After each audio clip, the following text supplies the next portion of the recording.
तो दोस्तों, कभी सोचा है कि जब पूरी दुनिया मिलकर आपको घेरने की कोशिश कर रही हो तब आप क्या कर सकते हो? डर कर पीछे हटते हो या फिर एक ऐसा चालाक दांव चलते हो कि सब हैरान रह जाए? इंडिया ने अभी कुछ ऐसा ही किया है। आजकल हमारे बंदरगाहों पर एक के बाद एक दर्जनों तेल के टैंकर पहुंच रहे हैं और ये सब तब हो रहा है जब अमेरिका ने इंडिया पर 25% का टैरिफ तो पहले ही लाद दिया है और अब जल्द ही टैरिफ 50% भी होने वाला है। अब आप सोच रहे होंगे कि इतना प्रेशर होने के बाद तो सप्लाई रुक जानी चाहिए थी, लेकिन असली कहानी तो यहीं से शुरू होती है। अब मजेदार बात तो ये है कि ये सारे टैंकर सिर्फ रूस से नहीं आ रहे, कुछ इराक से आ रहे हैं तो कुछ तो सीधा अमेरिका से ही आ रहे हैं। हाँ, वही अमेरिका जो टैरिफ लगाकर हमें झुकाने की कोशिश कर रहा है, वहीं से हमारे पास तेल के जहाज आ रहे हैं। इस पूरे सीन में जो चीज सबसे ज्यादा इंटरेस्टिंग है वो ये है कि भारत इस सब के बावजूद न सिर्फ डटा हुआ है बल्कि अपनी रणनीति को और तेज कर चुका है। फिलहाल पूरी डेवलपमेंट क्या है इस वीडियो में समझते हैं, लेकिन आगे बढ़ने से पहले इस वीडियो को लाइक करके चैनल को सब्सक्राइब जरूर कर लीजिए, क्योंकि आपके लिए तो ये 1 सेकंड का काम है, लेकिन इससे हमारी काफी बड़ी मदद होती है। अब जरा ध्यान से सुनिए, क्योंकि कहानी यहीं से पलटती है। यूरोपीय यूनियन ने भारत की नायरा एनर्जी को टारगेट किया और सीधा बैन ठोक दिया। नायरा को मजबूरी में रूस से कम तेल खरीदना पड़ा और अब वो इराक से तेल मंगा रही है। लेकिन असल टेंशन तो ये है कि ये सारा कुछ ऐसे वक्त में हो रहा है जब भारत को दुनिया की सस्ती एनर्जी की सबसे ज्यादा जरूरत है और ये कोई इत्तेफाक नहीं है, ये सब प्लान के साथ हो रहा है। धीरे धीरे भारत को रूस से दूर करने की कोशिश की जा रही है और दिख तो यही रहा है कि वेस्ट की ये साजिश कुछ हद तक कामयाब भी हो रही है। अब देखो मीडिया रिपोर्ट्स क्या कह रही है। भारत इन दिनों रूस के अलावा दूसरे देशों से तेल खरीदने में ज्यादा दिलचस्पी दिखा रहा है। इराक, अमेरिका, सऊदी सबका नाम आ रहा है, यानी रूस के तेल पर जो भरोसा था उसमें कुछ हलचल तो जरूर आई है। लेकिन यहाँ एक जबरदस्त चाल चली है। इंडियन ऑयल कॉरपोरेशन ने 20% एथेनॉल ब्लेंडिंग को बढ़ावा देना शुरू कर दिया है। सीधा मतलब ये है कि अब कम ऑयल इंपोर्ट करने के बावजूद भी इंडिया ज्यादा एनर्जी पैदा करेगा। ये वही चाल है जो सामने वाले को दिखती भी नहीं है और समझ भी नहीं आती। अब जरा अमेरिका की चाल समझो। जब रूस पर सीधा दबाव डालना मुश्किल हो गया तो उसने घुमा के भारत को टारगेट करना शुरू कर दिया। रूस से तेल खरीदने के लिए भारत पर नैतिकता का लेक्चर और साथ में झटका, एक्सपोर्ट पर 25% का टैरिफ और अब उस पर भी 25% जोड़ने की तैयारी चल रही है। यानी जो भी भारत अमेरिका भेजेगा वो वहाँ पर 50% महंगा बिकेगा। सुनने में तो बहुत बड़ा झटका लगता है, लेकिन असली ट्विस्ट अभी बाकी है, क्योंकि जिस वक्त दुनिया ये सोच रही थी कि भारत झुक जाएगा, उस वक्त भारत ने चुपचाप अपनी नज़र अफ्रीका की तरफ मोड़ दी और यहाँ एंट्री होती है नाइजीरिया की। अफ्रीका का सबसे बड़ी अर्थव्यवस्था और भारत का सबसे पुराना दोस्त। कुछ साल पहले भारत और नाइजीरिया के बीच $5 अरब से भी ज्यादा का कारोबार हुआ था, जिसमें सबसे बड़ा हिस्सा था कच्चा तेल। फिर धीरे धीरे व्यापार घटा और ये केवल $3 अरब आ गया। लेकिन अब कहानी फिर से पलट रही है। इंडियन ऑयल ने नाइजीरिया से सितंबर 2025 के लिए 10 लाख बैरल क्रूड ऑयल पहले से ही बुक कर लिया है। ये सिर्फ एक तेल डील नहीं है, ये एक सिग्नल है पूरी दुनिया के लिए कि इंडिया के पास प्लान बी है, प्लान सी भी है और जरूरत पड़ी तो प्लान जेड भी निकल आएगा। ये दिखा रहा है कि चाहे अमेरिका कितना भी प्रेशर बना ले, इंडिया अब किसी एक देश पर निर्भर रहने वाला बिल्कुल नहीं है। और यही नहीं, अगले महीने भी दर्जनों टैंकर भारत आएंगे। सिर्फ नाइजीरिया से ही 10 लाख बैरल की डिलीवरी शेड्यूल हो चुकी है और इधर रूस से भी तेल की सप्लाई बिल्कुल नहीं रुकी है। लाखों बैरल रूसी तेल अब भी हर हफ्ते भारत के बंदरगाहों पर उतर रहे हैं। यानी रूस से भी रिश्ता कायम है और बाकी ऑप्शंस भी एक्टिव है। भारत की स्ट्रेटेजी अब इतनी डाइवर्स हो चुकी है कि कोई एक बैन, कोई एक टैरिफ उसे रोक नहीं सकता।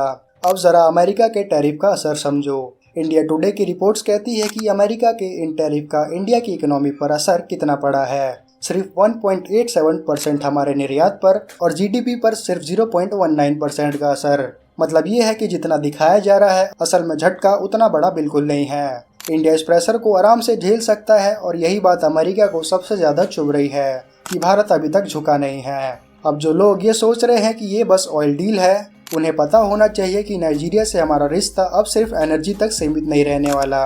दोनों देश pharma, agriculture, machinery, digital technology और फूड प्रोसेसिंग जैसे सेक्टर में साथ काम करने की तैयारी कर रहे हैं और ये इशारा है उन दीर्घकालिक साझेदारी का जिसमें व्यापार के साथ साथ रणनीति भी शामिल है। तो अब जब अमेरिका टैरिफ बढ़ा रहा है, यूरोप बैन लगा रहा है और पश्चिमी मीडिया भारत के हर कदम को शक की नज़र से देख रहे हैं, उस वक्त भारत बड़े ही शांत दिमाग से एक एक चाल सोच कर चल रहा है। आज जब एक देश पर इतना दबाव होता है तो वो या तो हार मान लेता है या फिर समझौता कर लेता है, लेकिन भारत ने ना तो झुकने का प्लान बनाया है और ना ही रुकने का। रूस, इराक, अमेरिका, नाइजीरिया, हर देश के साथ अपने तरीके से अपने फायदे की डील हो रही है। ये जो पूरी कहानी है ये सिर्फ कच्चे तेल की नहीं है, ये उस सोच की भी है जो कहती है कि अगर एक रास्ता बंद हो जाए तो हम दूसरा बना लेंगे, और अगर दूसरा भी बंद हो जाए तो हम रास्ता नहीं पूरा हाईवे बना लेंगे। जो चालें भारत पर चली जा रही थी, भारत उन्हीं को अपने फेवर में मोड़कर जवाब दे रहा है। मार्च 2025 तक भारत और नाइजीरिया ने मिलकर एक ऐसा टारगेट सेट किया है जो सिर्फ आंकड़ों का खेल बिल्कुल नहीं है, बल्कि रणनीति का भी हिस्सा है। टारगेट है अरबों डॉलर का ट्रेड। अब ये सिर्फ कोई नंबर नहीं है, ये उस साझेदारी का इशारा है जो आने वाले वक्त में अफ्रीका में भारत को एक मजबूत पावर सेंटर बना सकती है। ये कोई आम बिजनेस डील बिल्कुल नहीं है, ये एक पूरी की पूरी जियोपॉलिटिकल मूव है जिसमें भारत धीरे धीरे वैसा रोल निभा रहा है जैसा आज से कुछ साल पहले तक सिर्फ बड़े पश्चिमी देशों को निभाने का हक मिलता था। और अब कहानी में एक बड़ा किरदार भी है, ब्रिक्स का विस्तार और ग्लोबल साउथ की पॉलिटिक्स। अगर नाइजीरिया भारत के साथ इसी तरह कंधे से कंधा मिलाकर चलता है तो सिर्फ अफ्रीका में ही नहीं बल्कि पूरी दुनिया में चीन और वेस्टर्न पावर के असर को बैलेंस करने में भारत को एक नेचुरल बढ़त मिल सकती है। क्योंकि अब ये साफ है कि ये कोई साधारण एनर्जी डील तो बिल्कुल नहीं है, ये वो चाल है जिसे रणनीति के शतरंज पर मोहरा नहीं बल्कि वजीर कहा जाएगा। अब कुछ लोग सोचेंगे कि इतनी बड़ी बड़ी बातें कर रहे हैं लेकिन जमीन पर क्या दिख रहा है, तो ध्यान से सुनिए। इस तरह की चालों का असर तुरंत नहीं दिखता। अंतर्राष्ट्रीय राजनीति में जो दिखता है वो अक्सर असली खेल नहीं होता, लेकिन जब नतीजे आते हैं तो पूरी तस्वीर ही बदल जाती है। आज अफ्रीका के साथ भारत का जो जुड़ाव बन रहा है वो सिर्फ सस्ते तेल की गारंटी नहीं है, बल्कि वो स्टेबल प्राइस, नई इन्वेस्टमेंट और नई मार्केट के रास्ते खोलेगा। और ये तो अभी बस शुरुआत है। अब चलिए थोड़ा फोकस करते हैं उस बयान पर जिसने हाल ही में सबका ध्यान खींच लिया है।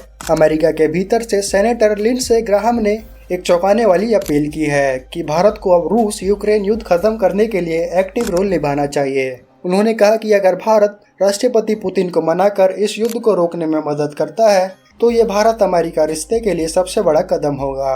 ये बात उन्होंने पब्लिकली सोशल मीडिया पर लिखी है। अब सोचिए, जहां कभी भारत को बस एक तटस्थ देश माना जाता था, वह अब अमेरिका खुद भारत से कह रहा है कि आप बातचीत करके बीच का रास्ता निकालिए। अब ये कोई अचानक से बिल्कुल नहीं हुआ। हाल ही में पीएम मोदी और रूसी राष्ट्रपति पुतिन के बीच जो फोन कॉल हुई वो सिर्फ औपचारिक बिल्कुल नहीं थी। उस कॉल में एनर्जी, ट्रेड और इंटरनेशनल सिक्योरिटी जैसे सीरियस मुद्दे शामिल थे।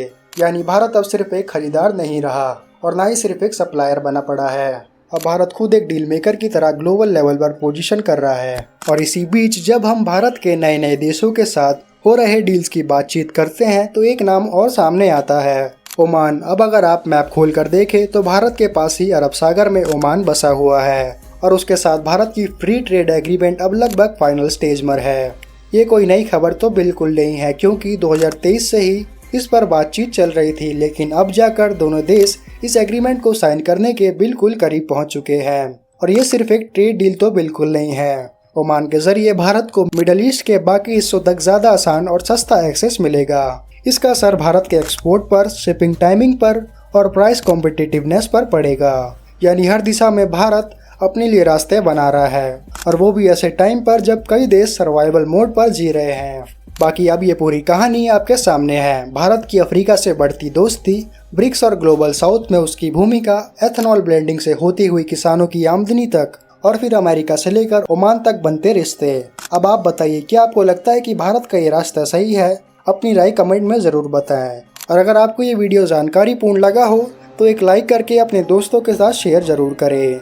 और इसी तरह के और भी डीप काम के और नॉलेजेबल वीडियो देखने के लिए चैनल को सब्सक्राइब करें और बेल आइकन पर ऑल सेलेक्ट करें। जय हिंद, जय भारत।